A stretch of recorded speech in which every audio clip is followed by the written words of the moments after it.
So why is it important for you to engage with these kind of events? What are you looking to get out of it? Well, the reason why I was delighted to be invited by the No List to come to this event is because, personally, I think I get much more out of it than I give. Because you first of all, it's a great audience here, and the way that people ask questions, what they're concerned about, really helps you understand whether the message, for example, that I wrote about in Welcome to Entrepreneur Country is resonating and helps me think as well. And I'm somebody who likes to play off of other people's thinking. So I come for the dialogue and to make friends and meet people, that to me is just really interesting. So your business is very much to do with startups, growth businesses. Is there anything about the No List that interests you specifically? Well, the No List strikes me as an authority on how corporates and startups are coming together, and that's very much in the ethos of Ariadne Capital.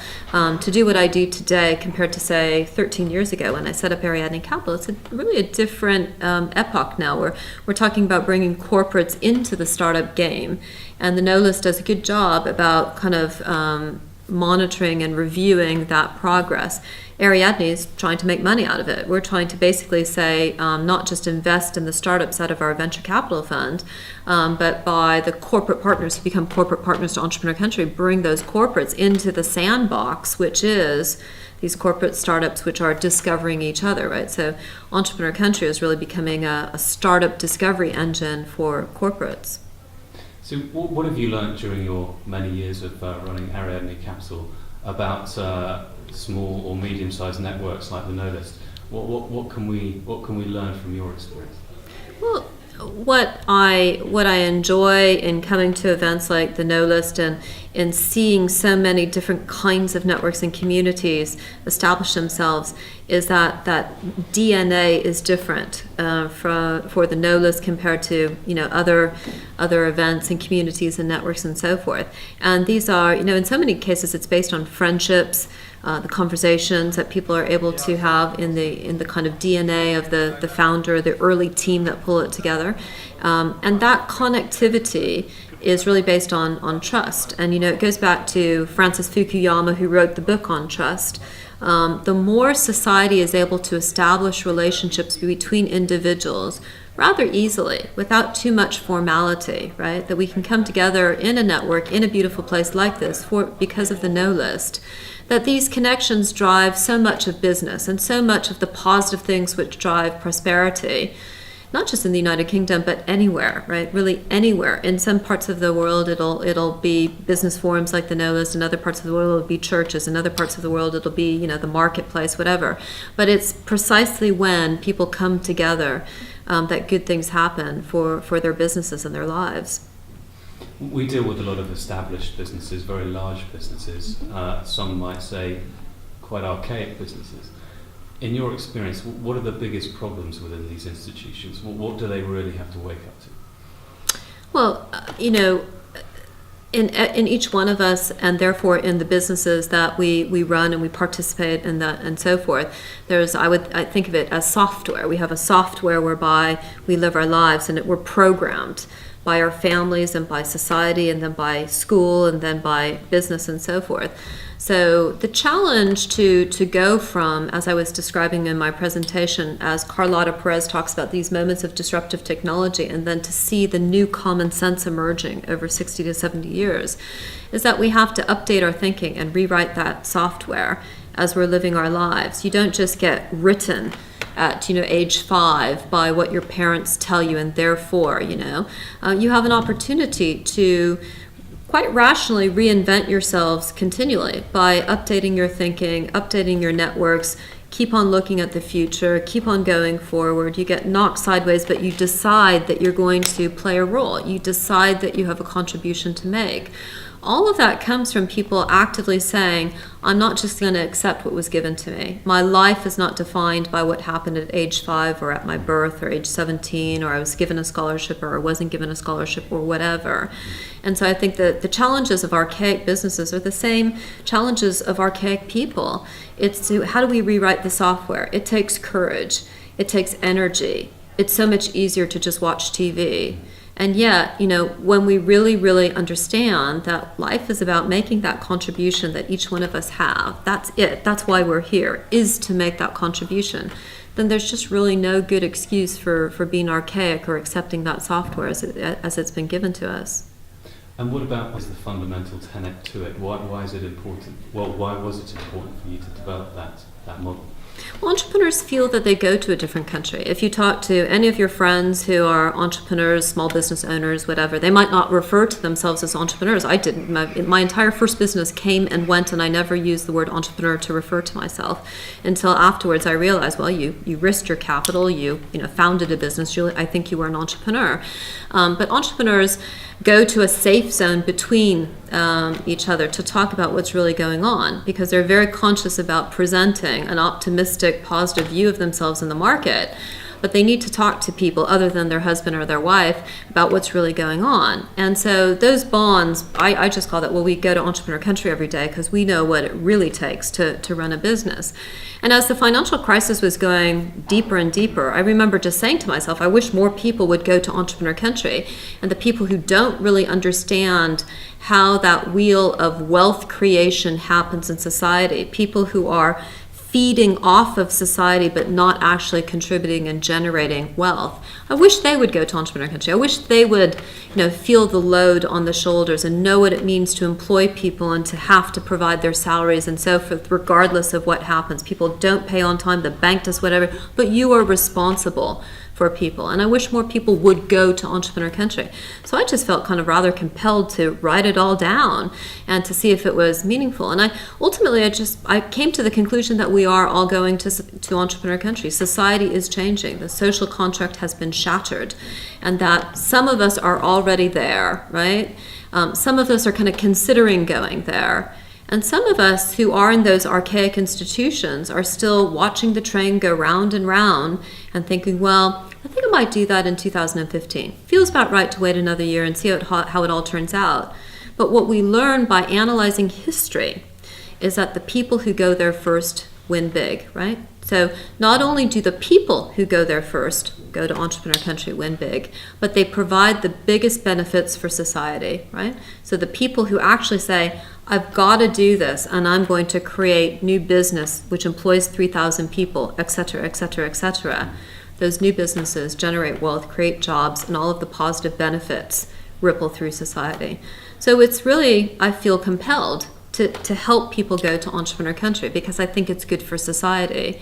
And it's also, it's good for Julie because I enjoy meeting people who want to play to where the puck is going, right? I think I have a clear focus on what the world's going to look like in 30 years. So if I wind back to the present, I want to do today the things that are going to help more people get there, not in 30 years, but hopefully 3, and it'll probably be somewhere in between.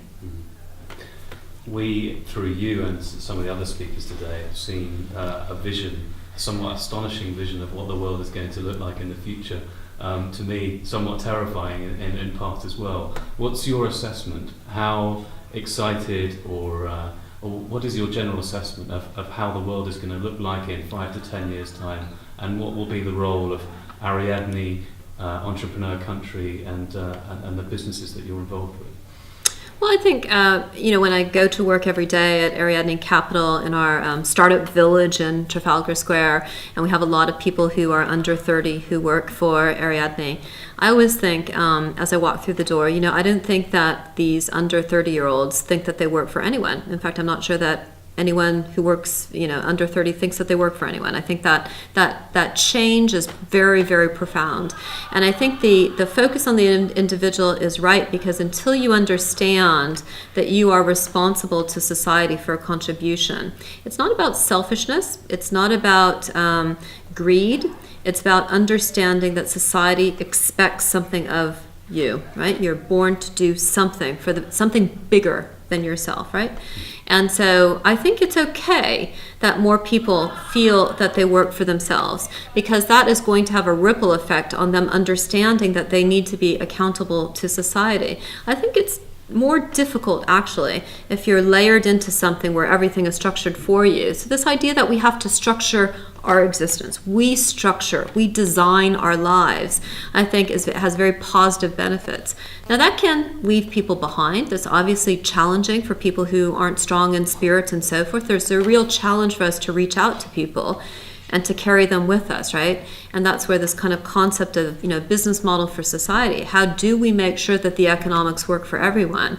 And I think just, the expanding pie, the prosperity is going to come from, the growth, the economics, all of the things that I've been talking about. Because frankly, if we're making a lot of money in society, if the GDP is booming, if the economy is expanding, we've got more money to do things for and with people, right? So we got to first focus on that economy and getting it going, because then you got money to argue over. If you don't have any money, then you're living in a scarcity mentality, and that's when really bad stuff happens. Have you got time for one final question? Sure. We have been looking at through the talks today. I suppose there's a lot of interest in what makes a creative, innovative, entrepreneurial type person. I know that your father is an entrepreneur by background. Can you pinpoint what has made you a creative, innovative, entrepreneurial person? The other angle is, through the educational system, a lot of children, a lot of students follow a very classic academic program. Mm-hmm. In your experience, what's enabled you to have that entrepreneurial spirit? Mm-hmm. Is it about education, or is it the space to think creatively, to think slightly differently? Well, looking back now at age 47 to my childhood is a gift to be able to look back, because you've got the perspective on it. And I didn't know until I was 34 that I was an entrepreneur, despite having grown up in the house of an entrepreneur. But what my father's business, and the difficulties as well as the benefits, really helped me to see is it's not easy, right? So I was socialized to understand that business is not easy. Whereas I think sometimes if you grow up in, or if you just watch Dragon's Den or whatever you might do, you might think, oh, this is fun, this is easy, this is glamorous. And I was actually socialized to understand it's really difficult, and it's like up and down, and just when you think it's up, then it's down, and just when you're down, you got to go up, and so forth. So that was one thing, is that I understood it's tough. The second thing I did, though, is because, and precisely because my father is such a strong individual, when I was 21 years old, I ran off to Paris because I needed to find what I was meant to do. What is my unique contribution? If I had stayed in California and stayed within his kind of immediate sphere of influence, I think I would have been a very different person. And so there was something inside of me that said, if I'm really going to figure out what I'm meant to do and to give, then I've got to go where nobody knows his name. I need to kind of figure out what is it that I'm meant to do. Otherwise, I'll just stay and be the baby of the family and probably live a very nice life. So I think you have to put yourself out of your comfort zone, right? Being an immigrant to the United Kingdom, and a happy immigrant, I might add, is one way of saying, I'm not, I'm sure that I make all sorts of, faux pas constantly, and people go, there she goes again. But the point is just that you live a sharper life, because you're forced to, people say things, you think, oh, that's interesting, I wouldn't have done that or said that and whatever. You're out of your comfort zone. And as a result, you do see opportunities. And I think part of what we need to encourage, and indeed a lot of entrepreneurs have, they've traveled, they've done something differently, their education was differently, maybe it was parents' divorce, maybe it was bad, maybe it was good. But there was something that they did a zig and a zag, as opposed to, a coastal, beautiful kind of path. And a lot of time my friends who have children will say, they're so concerned about, baking the childhood, as opposed to actually the child needs to understand how to take some careful risks, to de-risk opportunities, to see other people, and to be an immigrant in the world, right? And to explore life differently. And when I hire people at Ariadne, I always ask them, what's the biggest risk you've taken? And you learn a lot about a person by the way that they answer that question, in terms of how comfortable they are being thrown into a new situation. And that's what being an entrepreneur really is you're constantly being thrown into a situation. Are you comfortable that more or less you're going to land on your feet? Or are you looking for somebody to structure your world? Just one final thing, if you don't mind. Do you have a look at how they might engage with you or with Entrepreneur Country? You know, I would love for the delegates at the No List to read my book, to go to Entrepreneur Country, first of all, by reading Welcome to Entrepreneur Country. It's a fast read. It's really not intellectual. It's 32,000 words. It's a real zip. It's a kind of 3-hour train ride or something. I would love for them to, on the 30th of September, when we got our new website up, to consider becoming a citizen of Entrepreneur Country and to participate. And that doesn't mean just receiving a digest and so forth. It means talking about their experiences.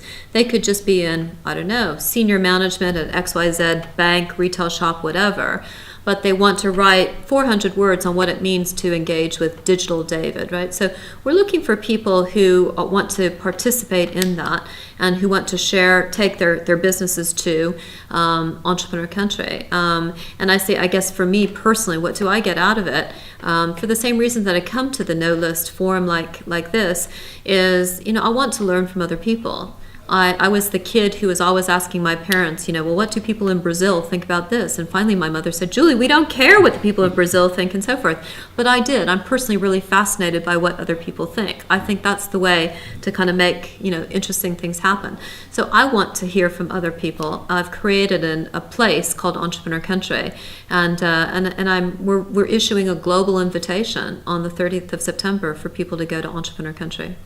Fantastic. Thank you, Julie. Thank Really you. appreciate it. Thank you very much. No, it's been a pleasure to be here.